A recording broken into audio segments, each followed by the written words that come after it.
Yeah, hey, this shit easy, nigga. Hey, all I'm talking about, nigga, I'm still out here trying to get it. Contender Regime Boxing, checking back in with y'all, man. What's good? So I wanted to chop it up about Keith Thurman and the fact that we still don't have a fight date for Keith Thurman. There's been so many rumors going around about possible opponents for Keith Thurman, but nothing has materialized. People are even talking about Gervonta Tank Davis coming up to fight Keith Thurman at welterweight, which is crazy. Me personally, I actually think it's not too far-fetched. I know a lot of people thinking like, oh my God, Keith Thurman, he's gonna demolish Gervonta Tank Davis. You know, Tank too little. He get hit too easily to be in there with somebody as big and powerful like Keith Thurman at 147. All those things may be true. I actually think Tank Davis's defense is very, very solid. So I don't really think the defense is gonna be an issue. It's just, if that fight did happen, can he take a punch from Keith Thurman? You know, but shit, you gotta ask the question: can Keith Thurman take Tank Davis punches too? You know, that man's soft around the midsection, so I wouldn't rule it out. You know what I mean? I don't even think that fight would actually get made, but I'm just putting it out there. I don't think that's absolutely crazy. You know what I'm saying? But it is, it's different for sure.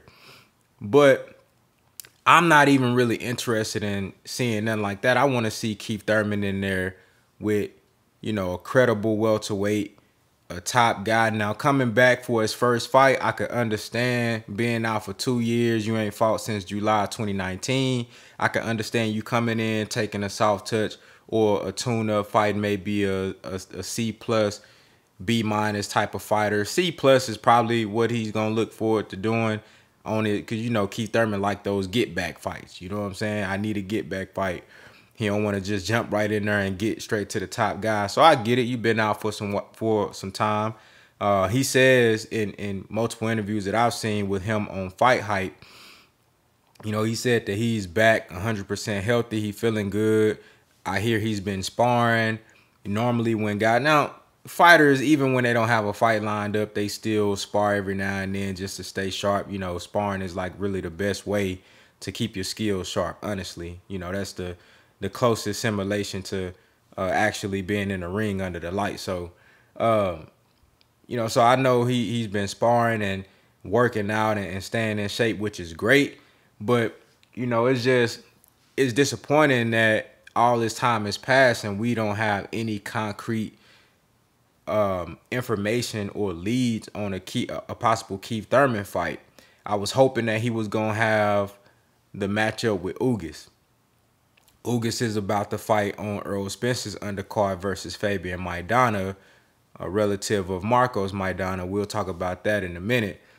But I was hoping he was going to get the title shot with Ugas, spice things up a bit. Let's say he beats Ugas. Now you back in the running for unification versus the win out of Earl Spence and Manny Pacquiao, or maybe a unification versus Terrence Crawford, or the winner out of Terrence Crawford and Sean Porter. Put you right back in the game.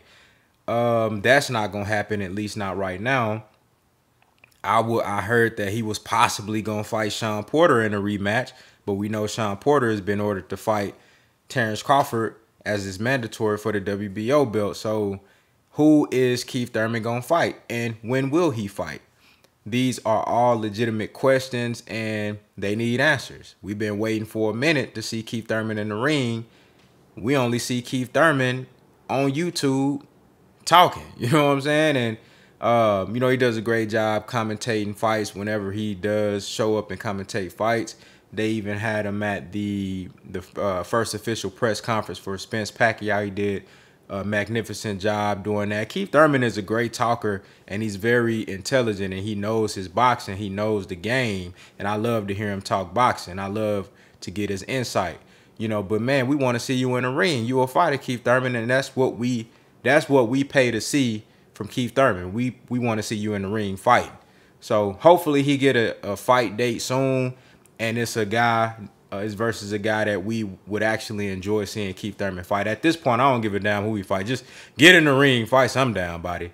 You know, so y'all let me know down in the comments how y'all feel about this long layoff that Keith Thurman is experiencing. And when he does come back, who you think is going to be the most logical opponent out of all the guys that's available. Now, I also wanted to touch on this Errol Spence and Manny Pacquiao undercard. Now, y'all know that I've been saying that this undercard needs to be lit. It need to be popping because it's already a great fight. Like, they could have put any of the fuck body on that undercard and it's gonna sell because it's Manny Pacquiao and it's Errol Spence Jr., right?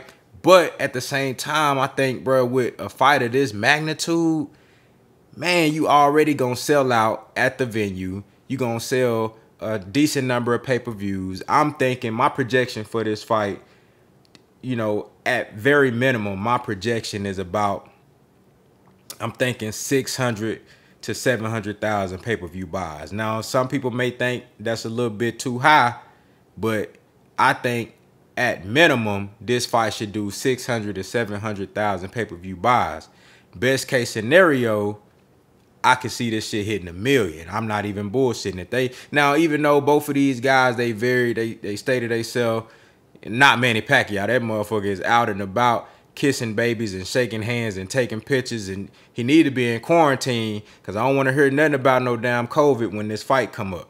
I don't want to hear none of that shit. But you know, both of these guys, they really, like, they cool, calm, collected. They not real big talkers, not real big showmans outside the ring. In the ring, they are showmans, and they do their thing. They get straight to it, and, you know, they put on a great show every time. But outside the ring, these guys don't really sell fights like that. You know what I'm saying?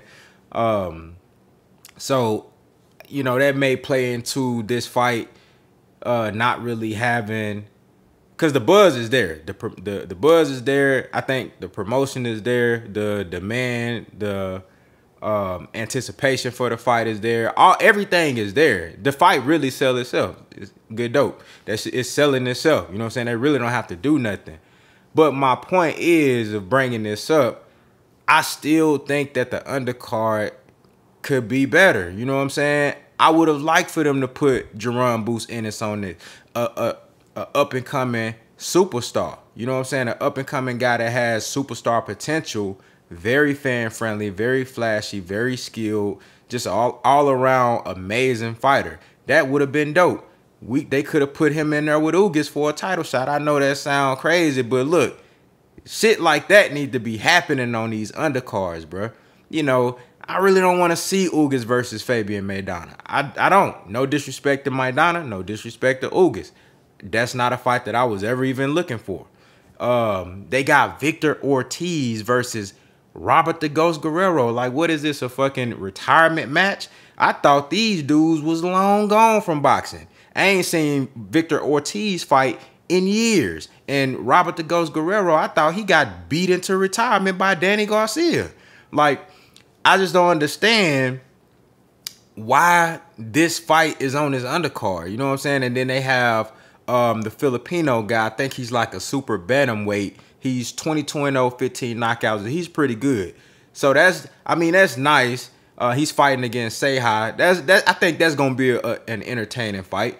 But it's just like they could have did better, bro. And I know you paying Manny Pacquiao hella bread and you paying Errol Spence Jr. hella bread. I understand, but man, you could have put some better fights on the undercard just to like spice shit up a bit. And y'all know I'm even more invested in this because I'm a huge Errol Spence fan and I want that brother to have the biggest show. You know what I'm saying? At the end of the day, it's all up to him to put on the show versus Manny Pacquiao. But I just want this shit to be as big as possible. You dig what I'm saying? So we'll see how it play out, man. But that's just my initial take on the undercard being revealed. Y'all let me know what y'all think down in the comments. How do y'all feel about the undercard for Spence Pacquiao? Do you think it could have been better? Do you think it's a solid undercard considering the main event? Y'all let me know what y'all think, man. Contender regime boxing. I'll holla at y'all boys, man.